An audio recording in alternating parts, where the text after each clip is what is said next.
Good afternoon, Bermuda, and welcome to the first of two virtual town hall sessions on the Draft City of Hamilton Plan 2024 with the Department of Planning's Director, Victoria Cordero, Acting Senior Planner, Kenny Campbell, and Planner, Temden Doran. I now have the pleasure of introducing the Minister for the Cabinet Office, Vance Campbell, to open the session. Minister, please. Yes, thank you. Thank you, everyone, for joining us this afternoon for our first virtual town hall session following the release of the Draft City of Hamilton Plan 2024 on the 23rd of February. The release of this draft plan marks the second phase in our comprehensive plan-making process, building upon the groundwork laid with the release of the consultative draft in January of last year. This is the first time the Department of Planning has adopted a three-stage plan-making process with the overall intent of maximizing opportunities for the public to participate. And I'm pleased to say that this has been a very fruitful process thus far. The city of Hamilton holds a key role in the economic prosperity of our island, and it is therefore imperative to establish an ambitious land use plan that is not only acknowledging this, but also seeks to responsibly leverage the unique opportunities the city presents. I believe that a well-crafted plan should contain a judicious level of flexibility, enabling informed decisions whilst ensuring that pertinent factors are considered. And in my opinion, this plan does that. And it's particularly evident in the balanced way in which the document is applied in the decision-making process. I hope today's presentation is informative, and I encourage anyone who is interested to visit the Department of Planning's website for further details. That's planning.gov.bm. And I'll now hand it back over to Mr. Brangman so that he can introduce and get started with my colleagues from the Planning Department. Thank you very much, Minister. I do understand you have another engagement, so I wish you a great day. Okay, thank you very much, and all the best. Thank you. Before we begin the session, before we continue with the session, I want to remind the audience that during this presentation, you can feel free to submit your questions either in the Facebook comment section, or you can email askus@gov.bm. You will see that pop up on the bottom of your screen throughout the presentation. And I now invite Vicky and her colleagues to begin, which will be followed by the Q&A session. Vicky, thank you very much. Great, thanks for that. Good day, audience. We are pleased to be providing this session today. The purpose of the session essentially is to provide an update on the plan-making process for the city plan, an overview of some of the changes that have been made, and to also set out what happens next. As the minister just mentioned, we went through the consultative draft stage last year, and we hope everyone should by now have a clear understanding of the general direction of the plan. Given this, we're not intending on repeating items which were covered in much more detail during last year's presentations. We're now in the second and ultimately the final round of consultation, and we greatly appreciate everyone who's contributed to this process so far. We encourage anyone who wants to submit further comments as part of this exercise to visit our website for more information. And for quick reference again, that address is www.planning.gov.bm. I'm now going to hand over to Kenny Campbell, who is the project lead for this development plan. Okay, good afternoon, everyone, and thank you very much for joining us this afternoon. So I'm going to take you through the first part of this presentation, and then my colleague Tamsin Duran is going to go through the second half. So this plan-making process, the exercise really commenced towards the end of 2021, which was when we started collecting data and analysing those findings to inform the policy stances, which would ultimately end up within the consultative draft plan. As the minister said, the consultative draft was launched in January of last year, with consultation concluding in March. We did an extensive consultation exercise in support of that plan, in recognition that that it was the first stage of the plan making process, and that there were a lot of new ideas and concepts within that version of the document. So we wanted to try and get the message out there as much as possible. So we did a couple of town hall sessions similar to what we're doing today. We did various pop-up sessions at a number of locations throughout the city. We did a radio interview, press conference, as well as multiple targeted stakeholder presentations. So that involved presentations and question and answer sessions with groups such as agents, architects, the real estate sector, BEDC, the Chamber of Commerce, as well as, crucially, the Corporation of Hamilton, who have been an integral part of this plan-making process. Following the conclusion of the consultation exercise in March of last year, we have been in the process of considering all of the comments that we received as part of that exercise and determining how best to process the feedback that we received. Also, having that additional earlier stage in the process in the form of the consultative draft plan has provided us with a department with an opportunity to reflect more closely upon some of the policy stances set out within the plan and to discuss the mechanics of some of the policies and how they would work in practice internally. So it's been a useful exercise from that perspective as well. So the draft City of Hamilton plan, as the Minister said, it was launched on the 23rd of February, and the consultation period will run until the 26th of April. This is a legislated stage of the plan-making process, whereas the consultative draft stage was not. And having been through that consultative draft stage and considered all of the comments that we have received, we hope that the draft plan now provides a more solidified representation of policy direction. With that being said, the substantive content of the plan remains broadly similar to the consultative draft, but we have made a number of changes to the document, and all of those changes are set out within the accompanying city survey report. So just coming on to the city survey report itself, this is a very important document, and I would just strongly encourage anyone who is interested in the plan and is considering making further comments on the document to review the city survey report, because this is the document which in essence sets out our justification for the policy stances set out within the plan itself. So we first prepared the city survey report to accompany the consultative draft plan last year, and we have since updated that document in the form of an addendum. The purpose of preparing an update was really to update some of the data that was contained within the initial version of the city survey report and conduct the necessary analysis work. That has ensured that our policy stances set out within the plan continue to be fully informed and reflective of current circumstances. The city survey report now also includes within the addendum details of all the consultation submissions that we received as part of last year's consultation exercise, and also documents the department's responses to each of the individual issues that were raised within those submissions. We want to ensure that we have a fully transparent plan-making process, and that everyone who has contributed to the process is fully aware of how their comments have been considered by the department, whether those comments have resulted in changes to the plan, and if they haven't, the reasons why. So all of that information is set out within the city survey report. The city survey report also outlines all of the changes to the plan that have been made since the consultative draft version was issued last year, as well as a justification for the reasons why those changes have been implemented.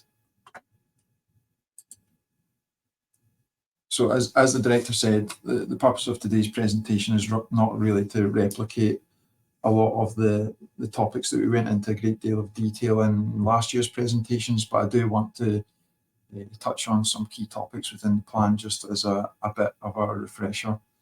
So the first and most important aspect of the plan is how it is going to be used, because it represents a completely different approach to the way in which land use policies have traditionally been applied in Bermuda. The plan is to be applied as a whole, which means that when we receive a development proposal within the city, we'll identify all of the policies within the plan which are relevant to that particular proposal and conduct a balanced assessment in the round to see how the proposal sits against the plan as a whole.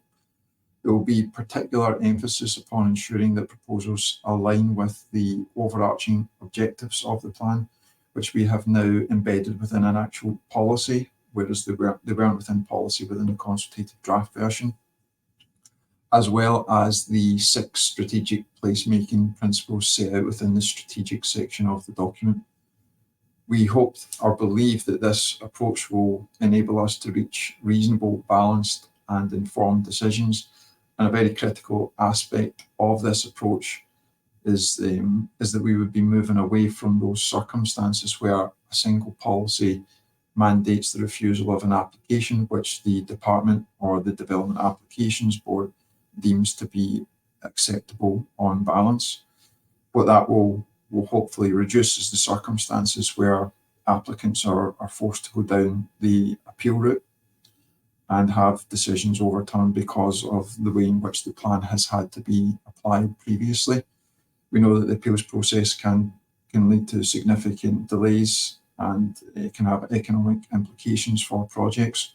So hopefully the approach to the way in which this plan would be applied would be a way of addressing that. As you may recall, placemaking has been adopted as the overarching theme of the plan. And as I said, there are 6 placemaking principles set out within the placemaking policy in the strategic section of the plan. It's a broad policy concept, placemaking, but in essence, what it's really about is about trying to get developers to think beyond their own site and think about how they can actually make a positive contribution towards the existing character of the city and enhance the city's place qualities. Under the banner of placemaking, the plan promotes a design-led approach to development informed by contextual analysis. We know that the best designs are derived from a clear and evidenced understanding of the context of a site and how architects can respond appropriately to the established context. So that's part of where we're coming from under the banner of placemaking. And when I say design-led approach to development, this should always really be the starting point in deriving an appropriate form of development in any case, but in this case within the city. We understand that compromises will have to be made in order to deliver upon the needs of a client for a particular development to ensure that it's fit for purpose. But design should be the start of the process and should be the most important part of this. And we'll be requiring evidence of that on a more routine basis in the form of design statements, given the clear emphasis upon design quality set out within this plan. The plan contains an appendix which provides additional placemaking and design guidance, so that should provide a clearer indication of the sorts of issues the department will be looking at and analysing as part of the development proposals that we receive through the applications process. So a few other key topics. Uses. The ground floor of the area that we have termed the retail core continues to be protected principally for retailing, as is the case under the existing city plan and previous city plans as well. Complementary uses can be supported within that area, such as financial professional services, cafes, restaurants, and those types of uses. Basically, we're trying to ensure that that area is protected for the uses which generate the largest volume of footfall in order to create some vitality within that area in the hope that that would benefit existing businesses and get prospective businesses to move in to the city and view it as a viable location in which to establish themselves. Elsewhere within the city, the plan is fairly flexible and supports a range of uses which are complementary to the city's role as the island's principal commercial centre. A very important part of this document is the strong support for additional residential development within the city. There are a number of reasons as to why we believe this is a good idea, particularly from a sustainability perspective, because people living in the city, there is less need for them to commute across the island. But it also assists in providing an increased catchment for expenditure for existing city businesses. And again, linking back to that idea of, if we have an increased footfall within the city, then prospective businesses will hopefully see this as a viable location, and we can start to see some of the vacancy rates addressed within the city, which have been popping up recently. In terms of parking, the plan provides support for strategic improvements to public parking facilities within the city, in alignment with the corporation's intention to prepare a parking strategy for the city. And the need for on-site private parking facilities requires to be demonstrated, taking into account, amongst other issues, existing capacity within the surrounding area. The climate change is probably the most important topic for land use planning globally, not just within Bermuda, but it's important that it is a very integrated part of our land use plans from now on. So with that in mind, the plan contains a strategic climate change policy, which will ensure that the relevant factors are all taken into account where they're relevant to a particular development proposal. And in alignment with climate change principles, the plan also introduces a requirement for energy statements, which should evidence a conscious effort to minimise the energy needs of a development from the very outset of the process, and that will start with the design process. So I'm just going to hand over now to my colleague Tamsin, who's going to take you through. Thanks, Kenny. Are you able to click forward for me?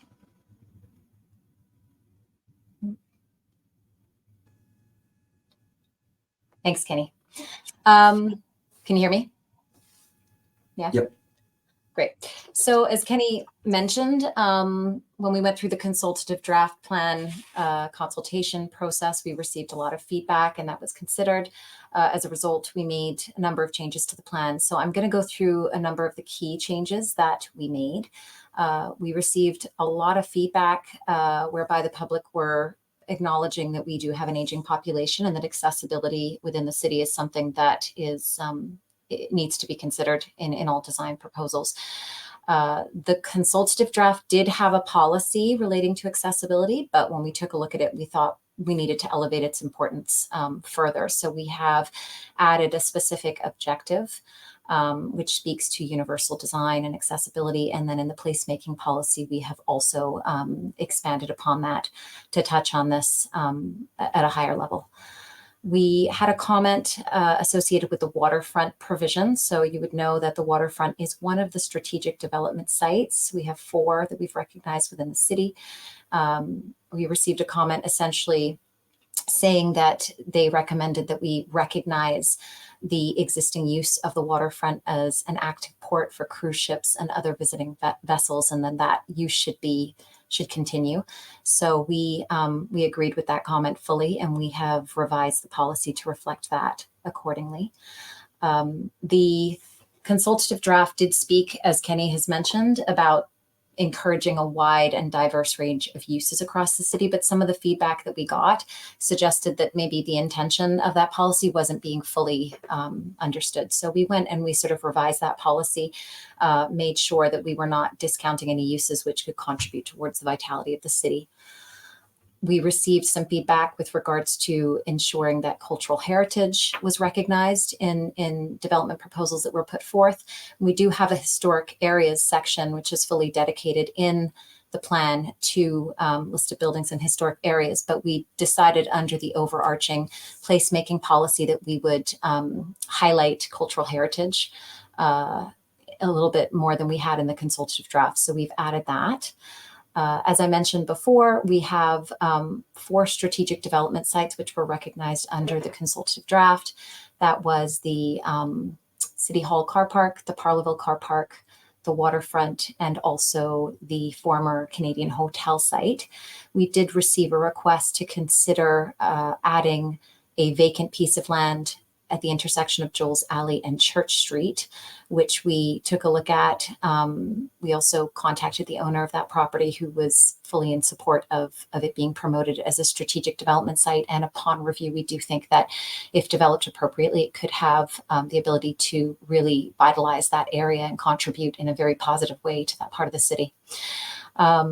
We got a lot of feedback about street trees, which, while we recognize that they generally do fall under the mandate and the remit of the Corporation of Hamilton, new developments can potentially have an impact on them. So we acknowledge that, and we've added a new policy to ensure that street trees are protected.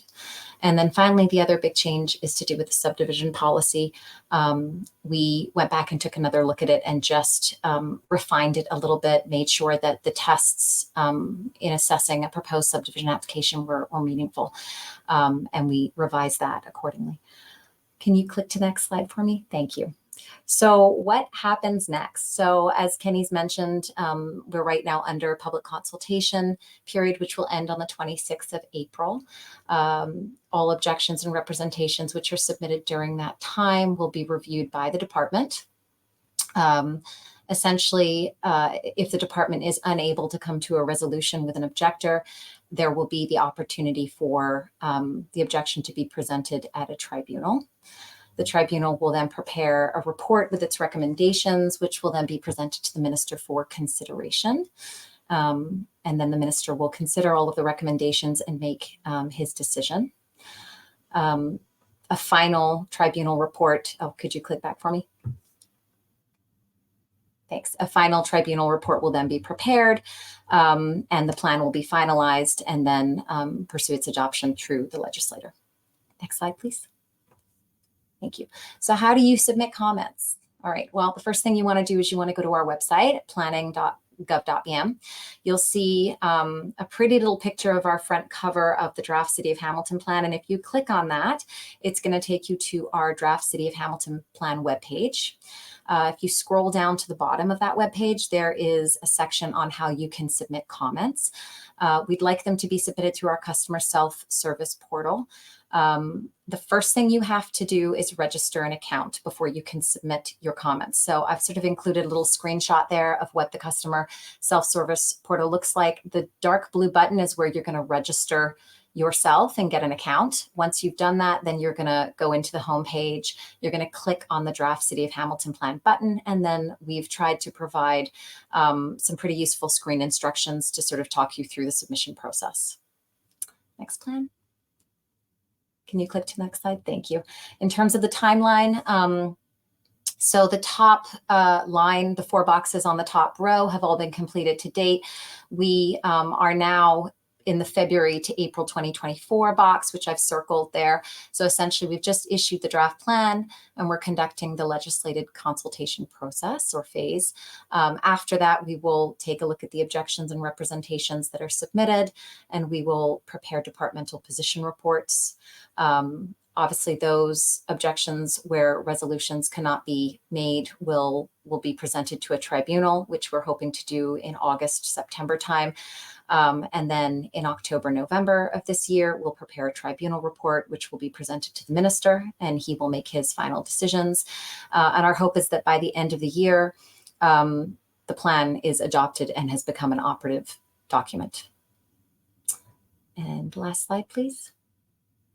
So thank you so much for taking the time to come and hear our presentation today. Again, please visit planning.gov.bm in order to find out more information about the plan, in order to find out how you can submit your comments.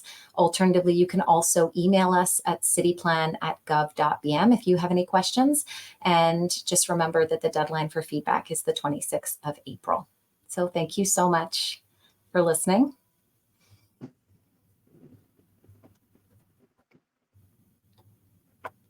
Thank you all for that very thorough and informative presentation on the Draft City of Hamilton Plan 2024. So we will now enter the question and answer part of this session. As a reminder, this is an opportunity for the audience to ask any questions about the plan, and I encourage everyone to submit their questions either in the Facebook comment section or by emailing askus@gov.bm. Again, that information is on the screen there for you. So we have had some questions submitted during the presentation, and I'll begin with them now. So the first question we have is, what is the difference between the consultative draft plan and the draft plan?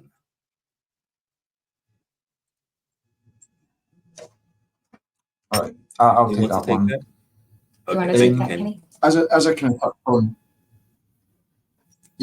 I'll take that. Sorry.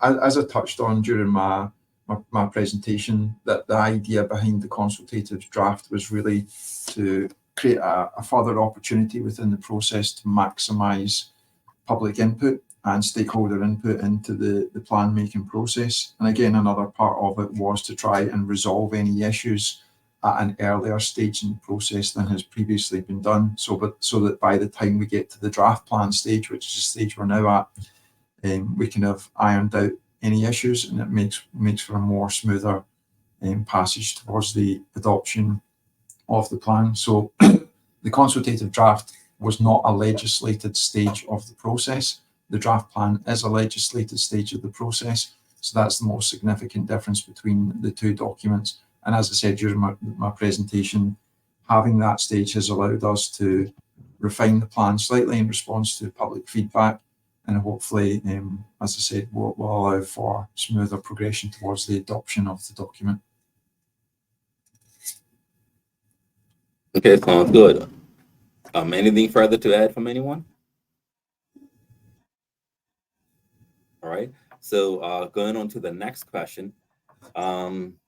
It reads, did you receive a lot of feedback through the consultative draft period? Sorry, through the consultative draft plan consultation period? Yeah, I can take that, Kenny.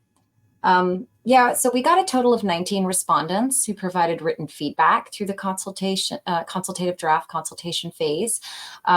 We knew going into this, just from past experience, that sometimes people are more willing to communicate their thoughts on a bit of an informal basis as opposed to writing formal submissions. So knowing that, we really did take a lot of extensive notes when we were doing stakeholder presentations and other sort of pop-up events and sort of public town hall meetings, so that we really, could sort of understand all of the thoughts and all of the kind of issues out there.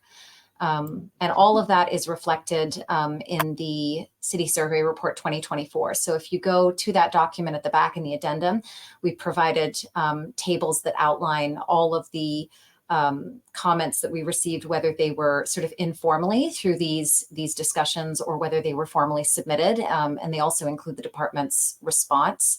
So I would definitely suggest, if you're interested in terms of the feedback that we did get, to go and take a look at that document. Yeah. Okay, thank you very much, Tamsin, for that. The next question that we have here, will the draft plan be an operative plan? I'll take that one. No, it's an easy answer. It's not an operative plan, but that does break with tradition in Bermuda, because draft plans have normally been issued as operative documents. The consultative draft was not operative. This version won't be operative, and we want to ensure that we go through the entire consultation exercise and that we've had a robust and comprehensive process, and everyone has had an opportunity to comment on a complete document before we actually have an operative plan in place. And that will require going through the full legislature process as well. Okay, thank you for that, Kenny. So, and again, the public, this is an opportunity for you to ask questions about the plan. You can submit it in the Facebook comment section, or you can email them to askus@gov.bm. So the next question we have sent in by email is, will residential units be allowed on all floors within the city? I can take that one. So the plan does support residential development above the ground floor level throughout the city, with the exception of the Canal District. The Canal District is sort of generally the northwestern corner of the city. And that part of the city, in our review and sort of surveying the area, is generally or partially characterized by traditional residential properties that do have ground floor walkout, residential ground floor walkout. So that is why that part of the city we would support, or the plan is written in a way to support residential uses at the ground floor level. Outside of the Canal District, in all other parts of the city plan area, the plan supports residential uses above the ground floor level.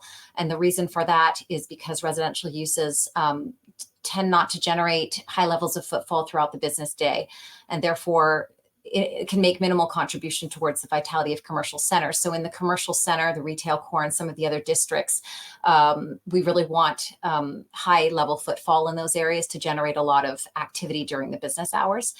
So, yeah. Okay, thank you, Tamsin.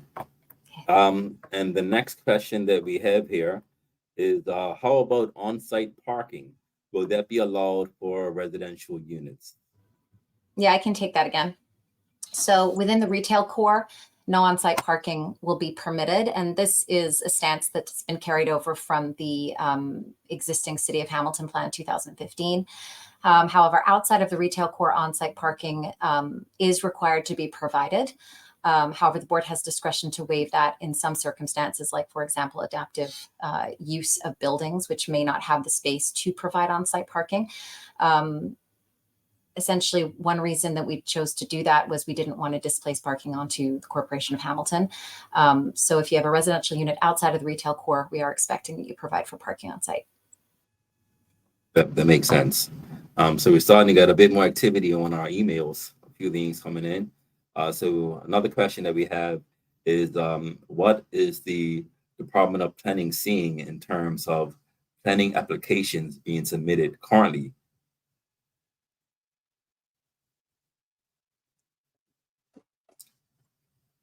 Can you touch on something regarding the increase of residential developments?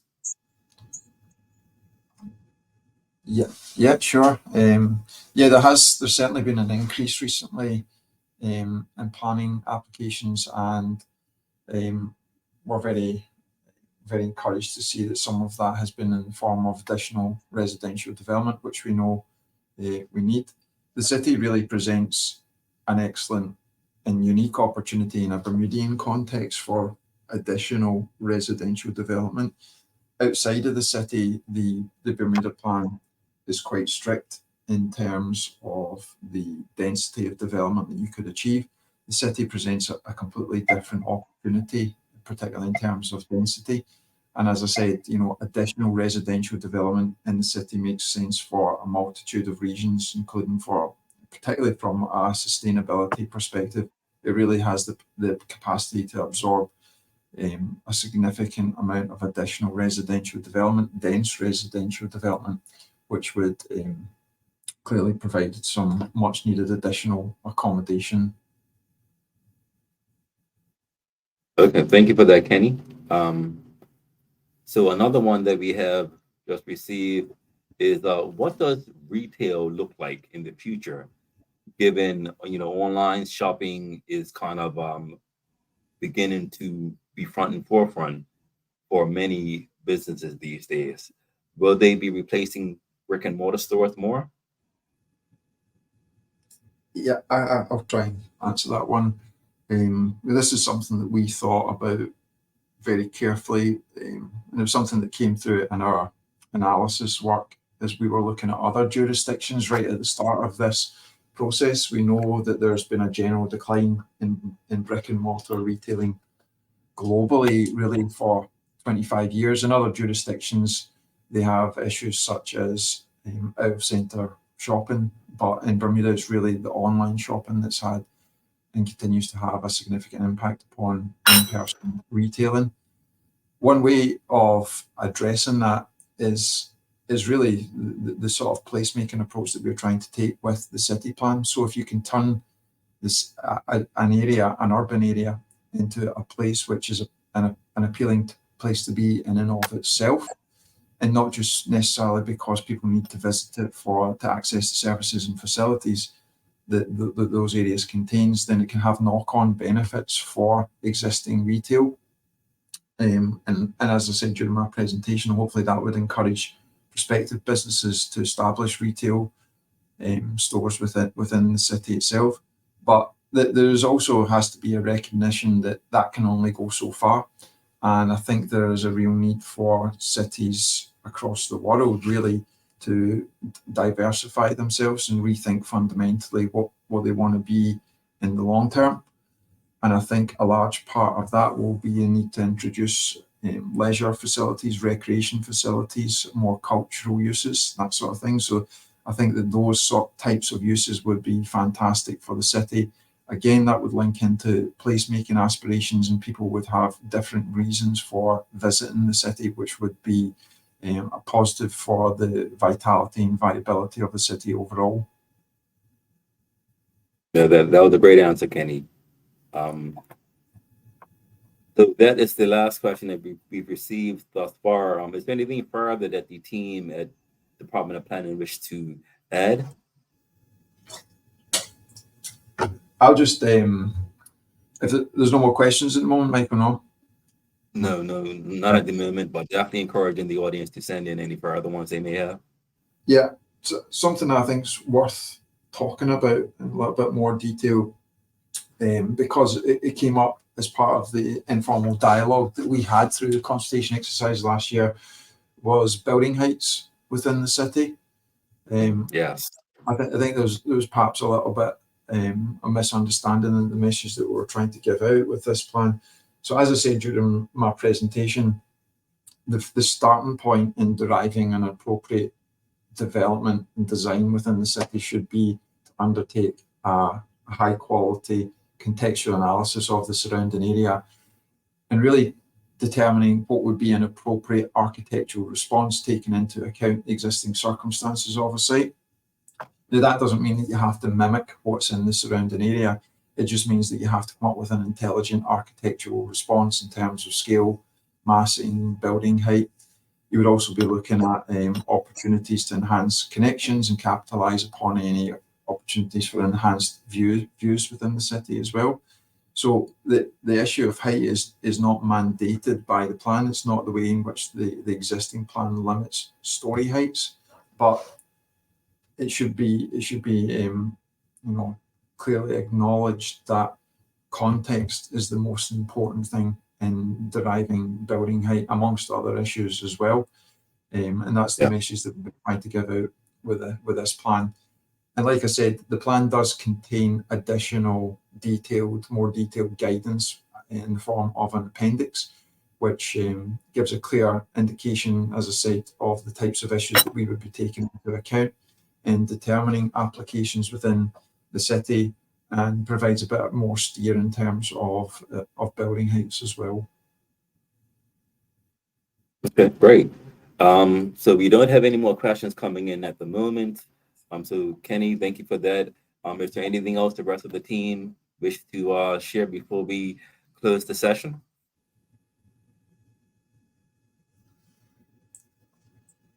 Okay. Well, I just want to remind the audience, and first, thank you all for joining us here today. The next session will be held on Thursday, the 11th of April, from 1 p.m. to 2 p.m. So I encourage those that join us today to come back tomorrow, and we'd love to have more viewers as well come and share their questions with us so that the team at the Department of Planning can answer them. I want to thank you all for joining us today, and that is the end of this session. Department of Planning team, thank you again. Everyone, Bermuda, have a great day. Bye-bye.